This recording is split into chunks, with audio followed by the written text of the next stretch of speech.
Thanks for joining us for this special edition of the News at 4, looking at the best of Environment Northwest in 2024. I'm Jude Binkley.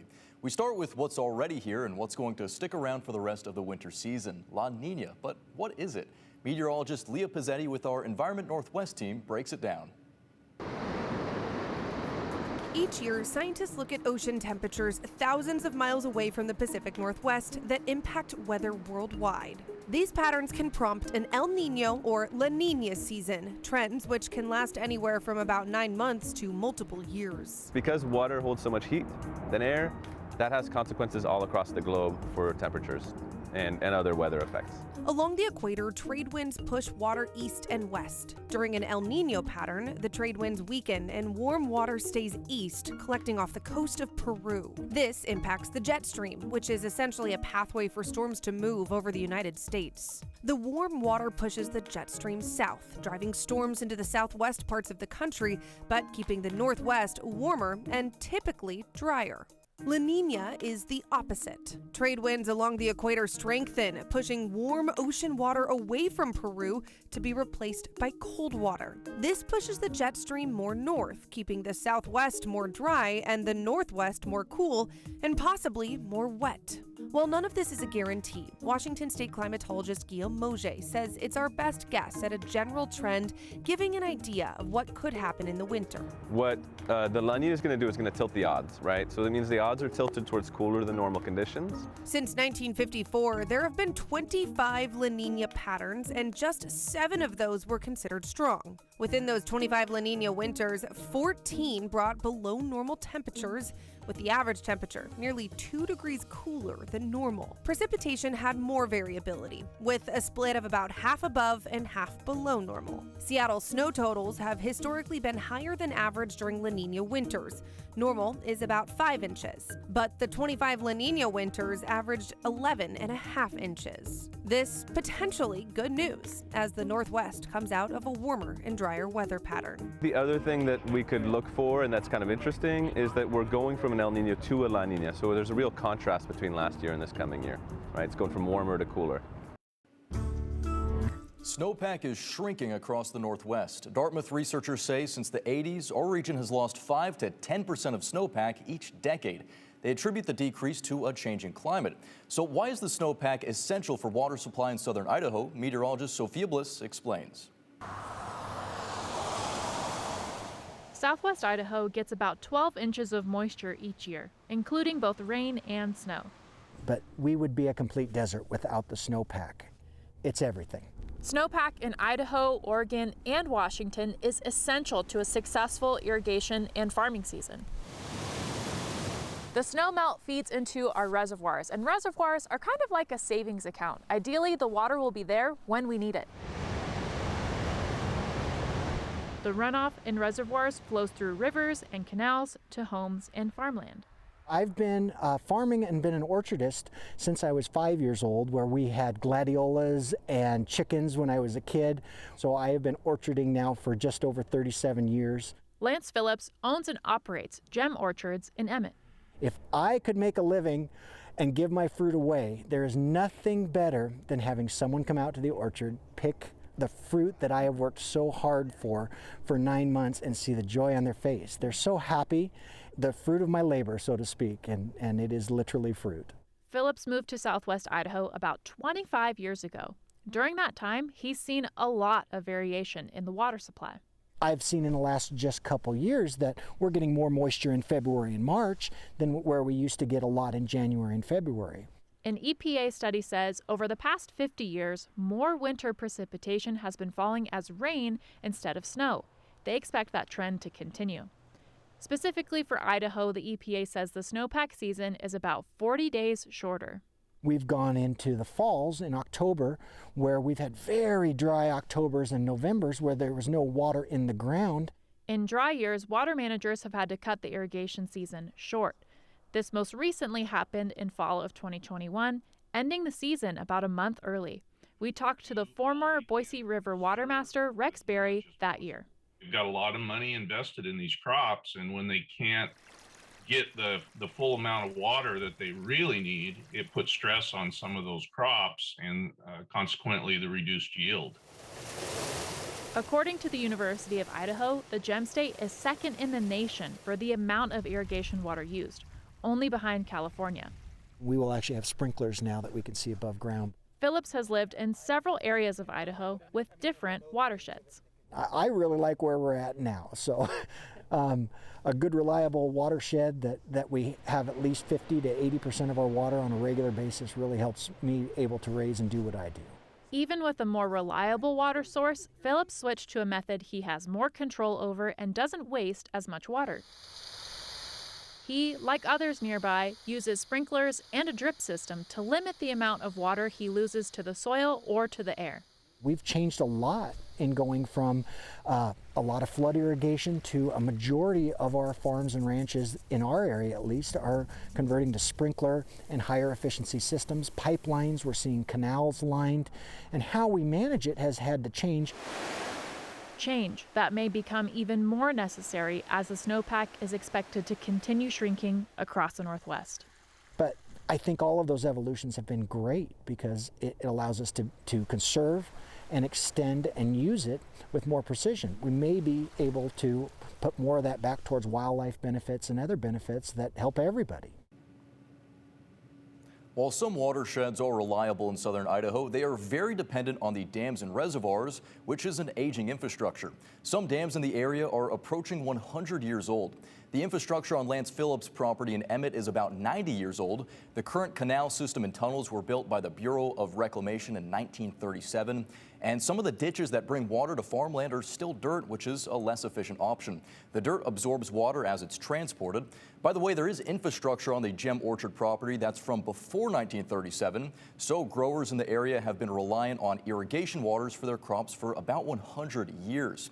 While the changes in water supply we've seen thus far haven't necessitated a widespread shift in infrastructure yet, it is possible we see increased efficiency become a priority, prompting a change. Still to come, does wildfire smoke affect the state's potato crops? Well, 2 Idaho universities teamed up to study how or if our seasonal wildfires affect those crops. But first, responding to wildfires minutes after they start. Some agencies in Idaho are using emerging technology to spot wildfires in places they've never been able to see before.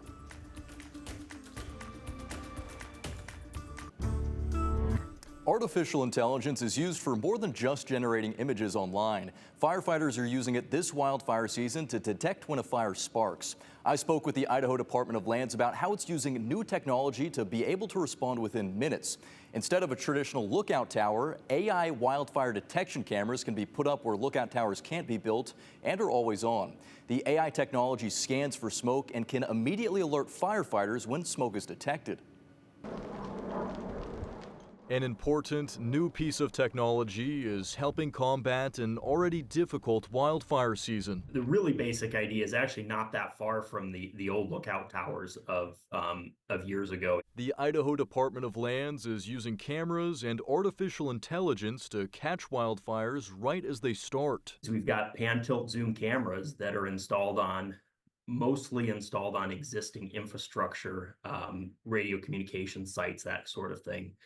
And the cameras are essentially beefed up, really nice security cameras that they have a 40 power zoom. The live cameras send images back to a company called Alert West, which uses artificial intelligence to detect any anomalies like smoke. And as soon as that anomaly that could potentially look like smoke, it sends it into a detection center, an ops center they call it, where they actually will have personnel reviewing those anomalies to see if it truly is smoke.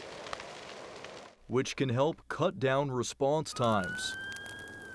They were on it within an hour. Like when a fire sparked near Julietta last month. The AI cameras alerted the Clearwater Potlatch Timber Protective Association, who quickly put out the flames. We were able to stop that fire at just less than 2 acres. Had that camera system not picked up that fire, it likely would have burned until 7 or 8 o'clock in the morning until somebody would have detected it on their way to work. At that point, that fire would have been 50 or 60 acres. The IDL put up their first camera last May. We should have 9 of them up by the end of this fire season. Helping fire bosses fight flames and manage their resources. If we can get intelligence on that fire and improve our situational awareness prior to crews arriving on the fire, oftentimes we can make a decision on whether or not we need to send additional resources. The Department of Lands is putting up most of their AI cameras in timberland north of McCall, but they're not the only agency using this tech. Idaho Power and the BLM are also installing these types of wildfire detection cameras across the state. Well, it was quite the wildfire season here in the West. Hundreds of thousands of acres burned, destroying homes, wildlife, habitat, and crops. For years, researchers from the University of Idaho and Boise State University have been studying the correlation between smoke in the air and potatoes on the ground. Sophia Bliss dug into the results. A variety of specialties are working together to help support one of the crops Idaho is most known for. Crescent Burbank, Clearwater. Yep, you guessed it, the potato. The focus of the study is whether or not wildfire smoke affects our spuds. Even though that's the focus of these folks, there's a byproduct that's impossible to deny.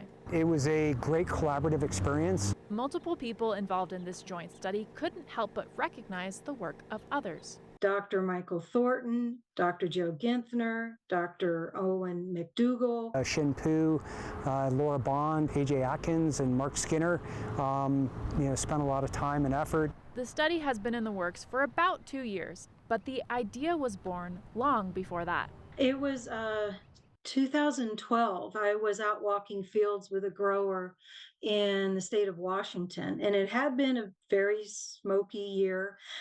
When I saw a field that just looked distressed, so I asked the grower, I said, "What's going on over here?" And he said, "That variety just doesn't do well in smoke." I was like, "Oh, okay." And he says, "But you plant it now, and you don't know if you're going to have a smoky year or not." So, that was 12 years ago now. Dr. Addie Waxman works at McCain Foods. I'm the manager of agronomy for potato storage. She helped get this study off the ground, and after a 2-year research process, we now have the results. Dr. Owen McDougall, who studies chemistry at Boise State University, was another one of the many scientists involved in the study. I think what we found is that based on the variety of potato, the smoke can dramatically affect the tuber growth and development. The study found in smoky conditions, potatoes were smaller, more misshapen, and darker when fried, among other factors that make them less valuable. One of the most, disconcerting results that came from it was that the smoke decreased what we call U.S. number ones. Dr. Waxman explains U.S. number ones are the most desirable type of potatoes for both growers and processors. It's a quality, it's a specific gravity, size, shape, length, width. They're an ideal shape for making French fries. If the shape or size is off, they will be turned into other potato products like wedges or hash browns, which are less valuable. Depending on their contract, growers can also take a hit if they don't meet a certain benchmark. The mark is at about 50%. So if they're bringing in less than 50% number ones, then they could take a financial hit with their contract. But there is some good news. Some potato varieties fared better than others in the smoke. So if a busy fire season is expected, growers can adjust the variety they plant in the spring. After the break, we're heading to Idaho wine country, where one winery is working on creating not only good wine, but sustainable wine.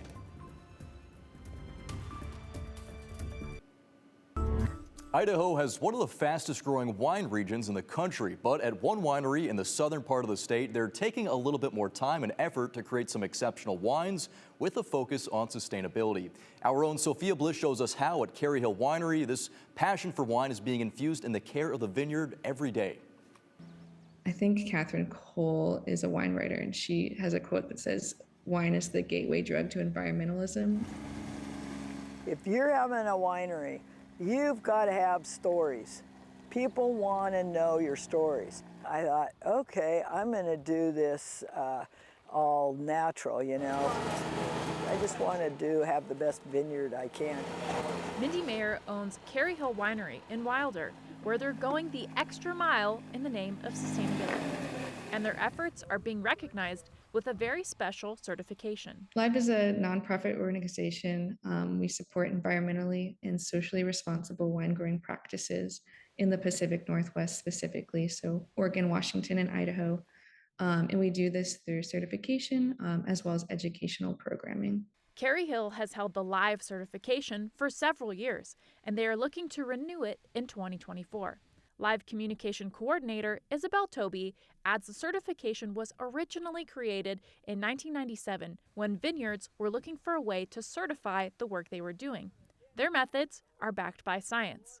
There's a group of international sustainability researchers that verify the guidelines and standards. Anytime we make a change to our standard, for example, adding or removing an allowed pesticide or fertilizer, or maybe we want to redefine something in our standard, we have to run that by them. Any product that is Live certified is also salmon safe and bee friendly.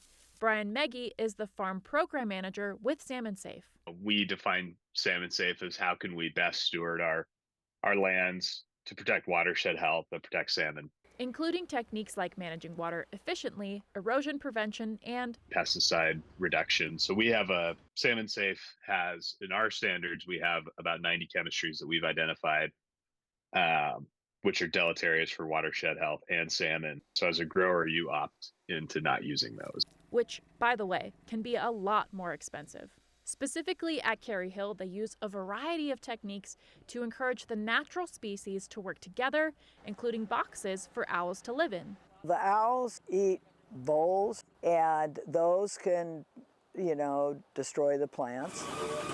The raptor poles serve a similar purpose to help support birds of prey that will get rid of rodents. Similarly, the bat boxes will help limit bugs, and the bee boxes encourage pollination. Speaking of pollination, there's 1.5 acres dedicated to native plants to support a variety of pollinators. It's a lot of extra work. I'm crazy. I don't know how else to put it. This labor of love extends into the treatment of the vines. Mayer also keeps sheep.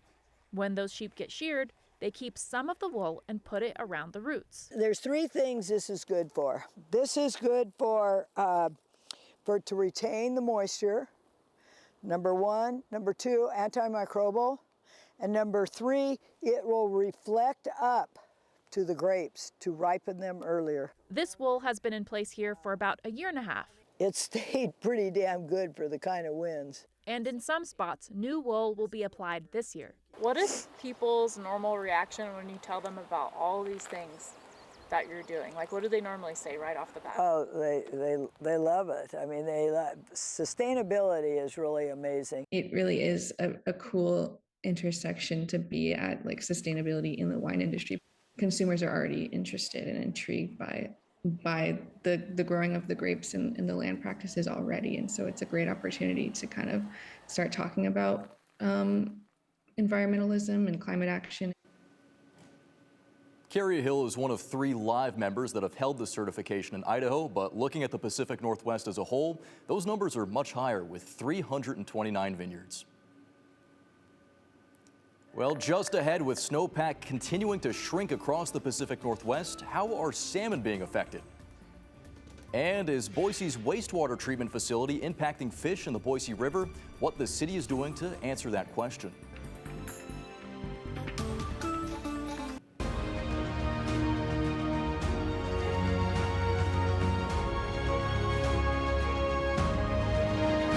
As temperatures continue to rise during the winter months, how are our native fish species faring? Environmental reporter Cale Williams shows us just how bad things have gotten for our cold water fish and what we can do about it. All right. Bob Reese has been working as a salmon guide in Oregon for almost 30 years. Yeah.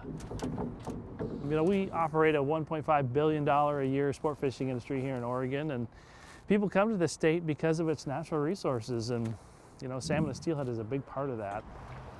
When he started back in 1996, things were good. He was doing a job he loved. There you go, yay! And the fish, they were plentiful.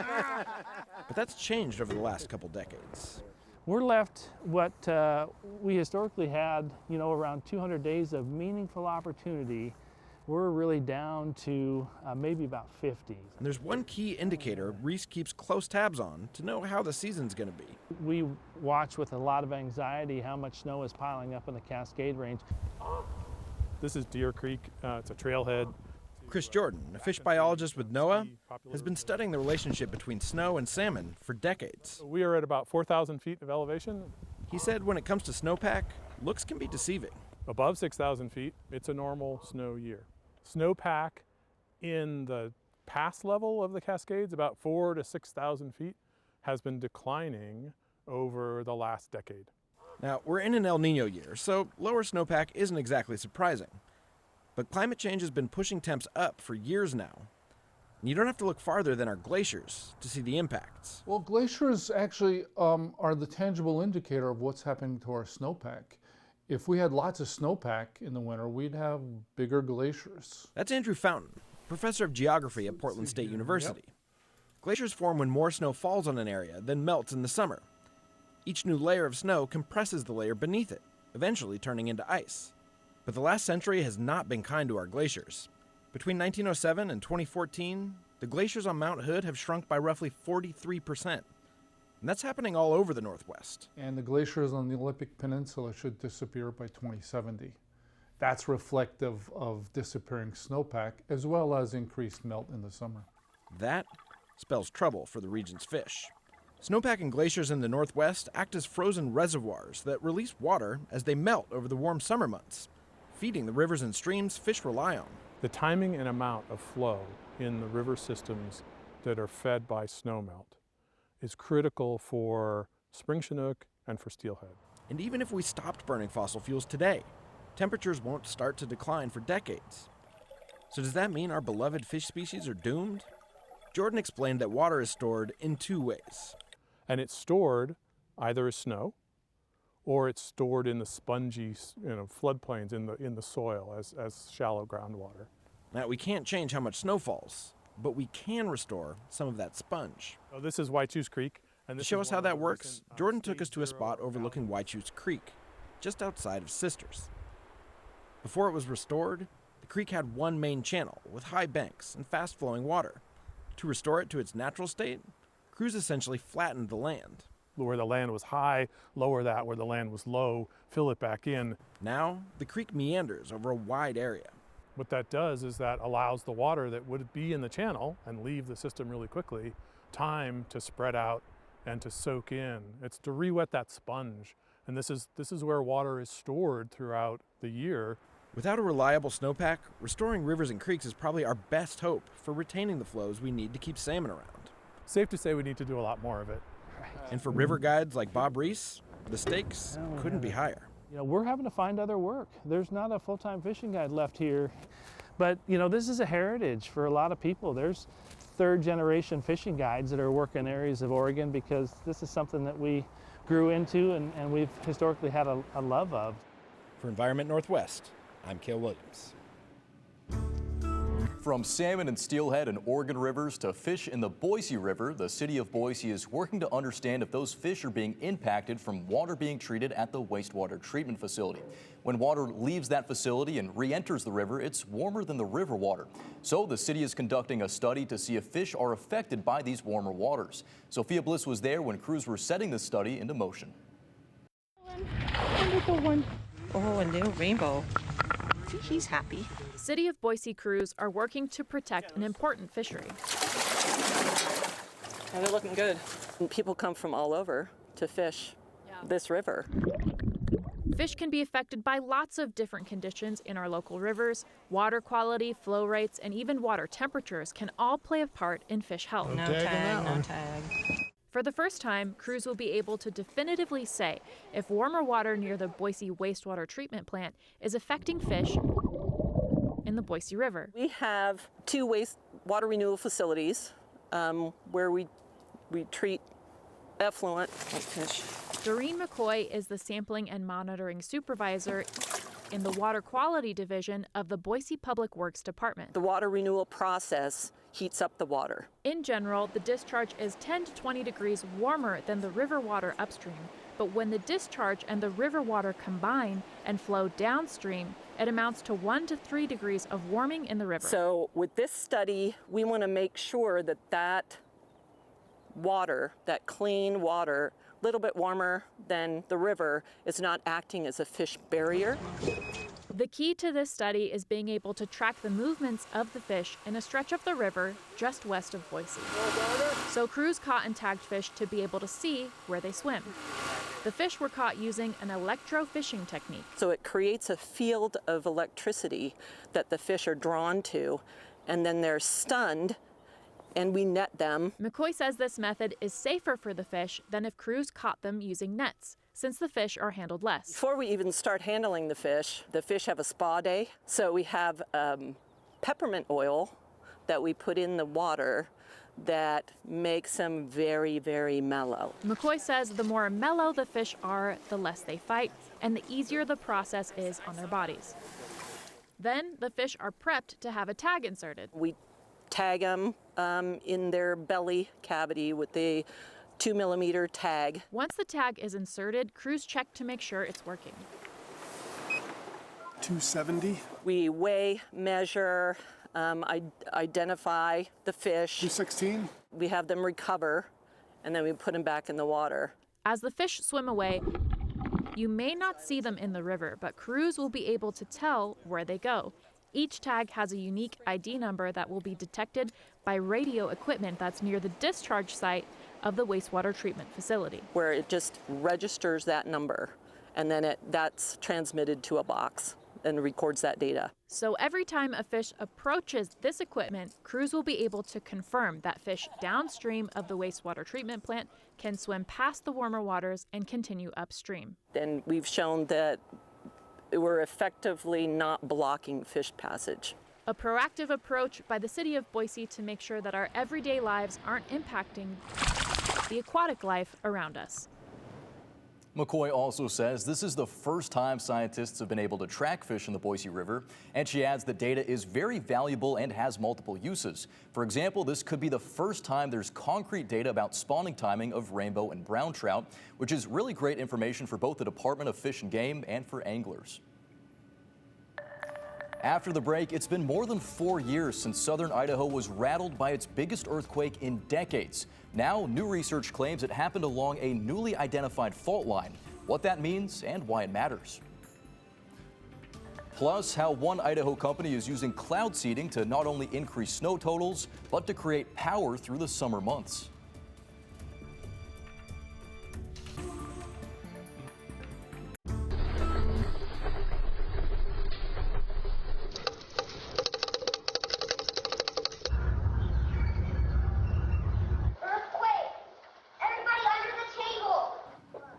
In 2020, southern Idaho was rattled by its biggest earthquake in almost 40 years. The earthquake was originally thought to have happened along the Sawtooth Fault line, but now new research shows that might not be the case. Sophia Bliss dug into the shakeup in the details. It's kind of sad, actually. I felt a little cheated, but my daughter was in the basement of our house about 5 blocks from me, and she called me and she said, "Did you just feel a rumble or something?" And I said, "No." Dr. Glenn Thackeray. I'm a professor of geosciences at ISU. And Dr. Zach Lifton. I'm a PhD. You don't have to call me doctor, but sometimes goes at the end of my name. Yeah. I am a geologic hazards geologist at the Idaho Geological Survey. At the center of their research is the 6.5 magnitude quake that rattled much of Idaho. And then the next thought was just which fault was it? Because that's a question that's on my mind a lot. What are the faults that could impact Idaho? The epicenter of the earthquake was near Stanley and the Sawtooth Fault, which are known to have seismic activity. That's about 50 miles west of where the largest earthquake ever recorded in Idaho happened back in 1983, the 7.3 magnitude Bora Peak quake. Even though there's seismic activity across this general area, pinpointing which fault line is responsible is difficult. So in March of 2020, we assumed it was on the Sawtooth Fault because it was located very close to the Sawtooth Fault. But close isn't confirmation. Geology is a puzzle, and we don't always have a clear picture of what's happening. You know, we have little pieces and can be pretty ambiguous, and we just do the best we can to put it together with what we've seen. So researchers headed out to see more. They used the data from aftershocks and LiDAR imaging to see details of the ground surface and pick a site for their study. And this gray area that stands out a little is the LiDAR. And LiDAR is a really important tool for doing this kind of mapping. Then they dug a trench across the Sawtooth Fault. And so by digging a trench across it, we can look at the soil layers that are exposed in that trench and try to decipher what's the history of earthquakes on that fault. How big are they? How often do they happen? Where do they happen? Dr. Lifton says this was the first trench ever dug on the Sawtooth Fault. That's kind of the gold standard for understanding a fault's history. Through their research, they found that the earthquake did not happen on the Sawtooth Fault. And the fault that we think caused the Stanley earthquake is not quite in the same place. Which is not what they were expecting to find. The Sawtooth Fault intersects with a different fault system that we know very little about. Their research led to the discovery of a new fault line, one they hope to study even more. So it's a very exciting time up in that area because there's now a lot of attention on these two fault systems. From a scientific point of view, being able to study these things is exciting. Stanley earthquake was great because it didn't hurt anybody. So in that case, we can learn a lot about that, maybe apply that to other places and maybe try to help people. Dr. Lifton says researchers are applying for grants to dig more trenches along the fault. He adds that there's information locked up in there that may provide more information about the seismic activity of the past and also a better idea of what it might look like in the future. Well, still to come, a program by Idaho Power is working to boost snow totals through cloud seeding. Now they're testing out a new way to make that work. Plus, the types of plants you may be able to grow could change. A new map from the USDA shows warming temperatures for much of the country. Well, we're lucky most of the snow here in Idaho is given to us by Mother Nature. Not all of it comes from the sky. Idaho Power has a program working to add to our snow totals through a process called cloud seeding. By adding more snow at higher elevations, Idaho Power says they aim to ensure consistent power generation in summer months. Now the company is starting to use new equipment so they can still seed in warmer conditions. Our Sophia Bliss talked to them about the reason behind this change. We're just initiating that precipitation process that wouldn't otherwise happen. Cloud seeding is a practice that's been boosting snow totals for 20 years in southern Idaho. We had an operational program start in the Payette in 2003, and we've operated continuously in the Payette since then. Sean Parkinson is the cloud seeding and meteorology team leader for Idaho Power. He says cloud seeding is best applied as a long-term water management tool. And so cloud seeding is just giving Mother Nature some particles in the atmosphere so that water vapor or those water droplets that are below freezing can freeze around that nuclei, and that gets the precipitation process going. Currently, silver iodide is released from equipment on the ground and from planes to help spur snow formation. The silver iodide acts like a seed and gives snow crystals a surface to grow on. In order for this process to be effective, the storms have to be cold enough and bring enough moisture. So we're just nudging Mother Nature with a process that it is already wanting to do. But this process is starting to change. There was some pretty intensive research done in the mid-90s, early 2000s to learn more about it, but it has not really gotten a foothold in operational programs. Idaho Power scientists are trying out a new substance to be able to seed storms that would otherwise be too warm to make snow. There's definitely an interest in having some more resiliency in our water supply. It'll hopefully give us an extended period. They're adding in liquid propane systems to operate alongside the silver iodide ones currently in place. So it's really an enhancement of our existing program. And not in all years, but in enough years we see as storms come through that are just on the too warm side for silver iodide. And so the notion is that this will give us another opportunity. At the end of the season, crews will be assessing the effectiveness of this new compound. Idaho Power plans to do cloud seeding every winter season. Then, if there's a high amount of snow or water mid-season, they'll scale back or suspend operations.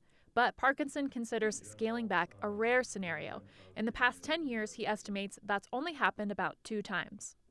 For Environment Northwest, I'm meteorologist Sophia Bliss. So what kind of effect does this program have at the end of the season? Well, Parkinson says that well-run cloud seeding programs can increase a season's precipitation by 5 to 15%. Now, this all depends on how much cloud seeding equipment is in the watershed. The more equipment, the higher the increase of precipitation. From the cold snow to the warm ground, people across the U.S. may be seeing changes with the plants that thrive in their area. An updated USDA map shows about half the country may be able to grow plants that are slightly less cold tolerant. Sophia Bliss talked to one of the people who helped put that map together. I had one gardener tell me that, I've started growing some new plants in my garden, little here and there, and the plant hardiness map just kind of gives me official permission to do so.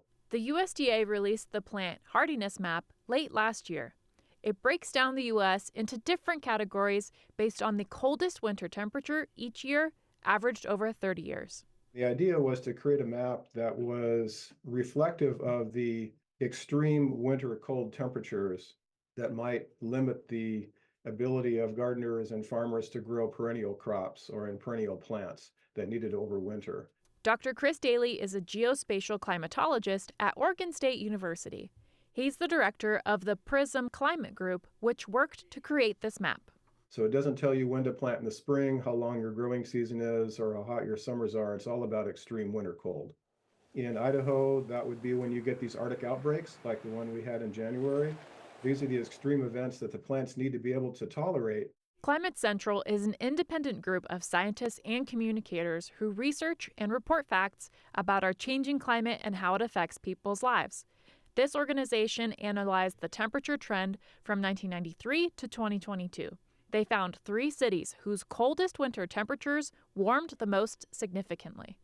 From their analysis, Boise warmed the most. The coldest temps of the year shifted from about -5 degrees to almost 6 degrees. There are 13 different plant hardiness zones across the U.S. This shift takes Boise from Zone 6 to Zone 7. This information is relevant for plants that need to survive the winter, like trees, hydrangeas, and roses that stay planted all year round. In general, we're looking at about a 2.5 degree Fahrenheit increase between 2012 and 2023 maps. So, according to the map, about half the country shifted into a warmer category and the other half did not. Dr. Daly attributes some of this to new data and better modeling techniques, and not necessarily to climate change. So I think one of the things to keep in mind is that while temperatures are starting to go up, we still get cold snaps. So I think the volatility is still there. So when you grow something that may be pushing the boundary of our zones, they might work for a while, for a few years, but there's still the possibility of getting that cold snap that can take them out or severely damage the plants. There are still quite a few factors that can affect your garden and crops besides the colder winter temperatures. Late spring freezes, summer heat waves, and drought are all things that are not represented in the map. That doesn't necessarily mean that growing things in our area is getting easier. After the break, an old abandoned bridge in North Idaho hasn't seen traffic of any kind in quite some time, but thanks to a grant from the National Fish and Wildlife Foundation, that will soon change.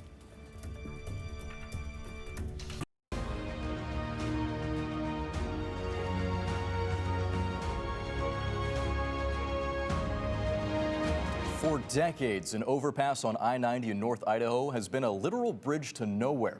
It was never open to drivers and has been unused for more than 50 years, but that's all about to change. As our Environment Northwest team shows you, the bridge will soon be welcoming a new kind of traffic. The Silver Valley is home to an abundant, wide array of wildlife.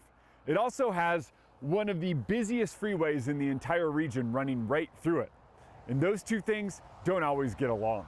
We have big game, so deer, elk, moose, bears, mountain lions. Laura Wolf, I'm a regional wildlife biologist with Idaho Department of Fish and Game.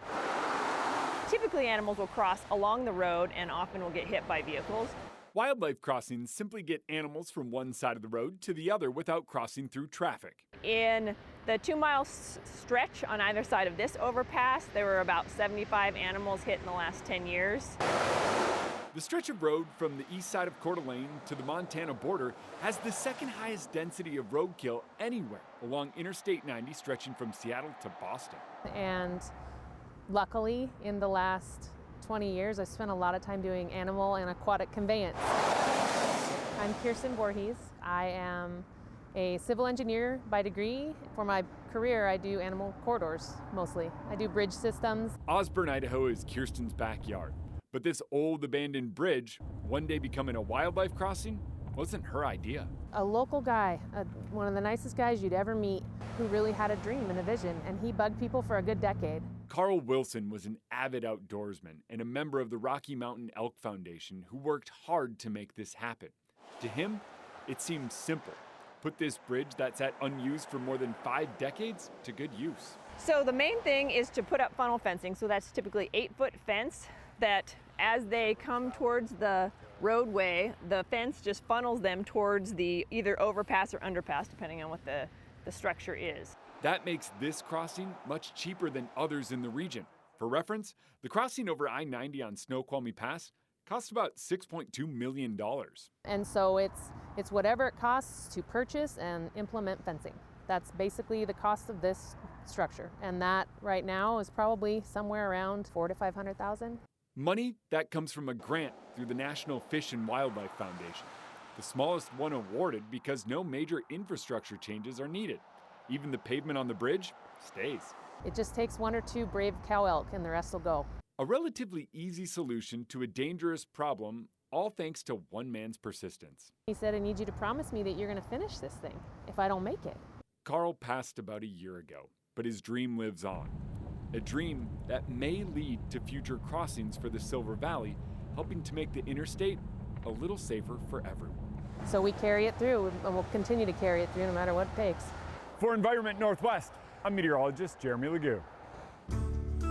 That was actually the second wildlife crossing in Idaho. The first was built in 2023 over Highway 21. It's a 1-mile stretch near Lucky Peak Reservoir, known for vehicle and animal collisions. In the year it's been in use, there have been 0 vehicle-animal collisions in that stretch. Each year, around 9,000 mule deer and 2,400 elk have to cross Highway 21 for their regular migration pattern. And quite often, that runs a risk with drivers. The goal of this $7.5 million overpass was to reduce vehicle collisions on that stretch by 80%, and so far, it seems to be working. We had 0 vehicle collisions, wildlife vehicle collisions in the project area this past year in an area that we know was previously a hot spot. This project is all about collaboration in the name of safety and mobility for our drivers and motorists. You and I, your families, our friends, everybody in Idaho that uses this, as well as the wildlife in Idaho.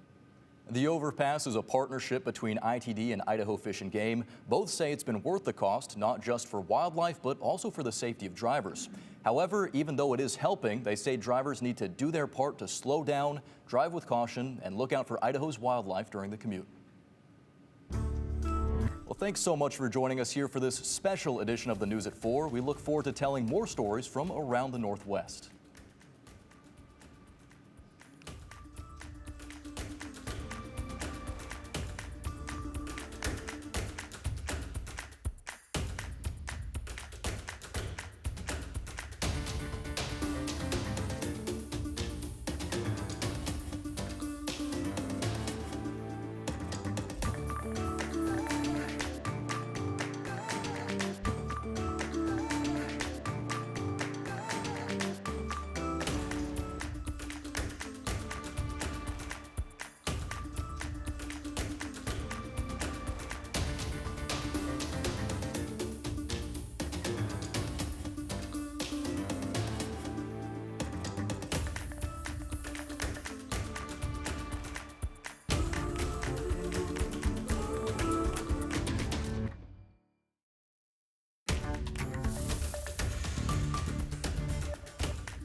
Continue with us and watch free now on the KTVB Plus app, everywhere you stream.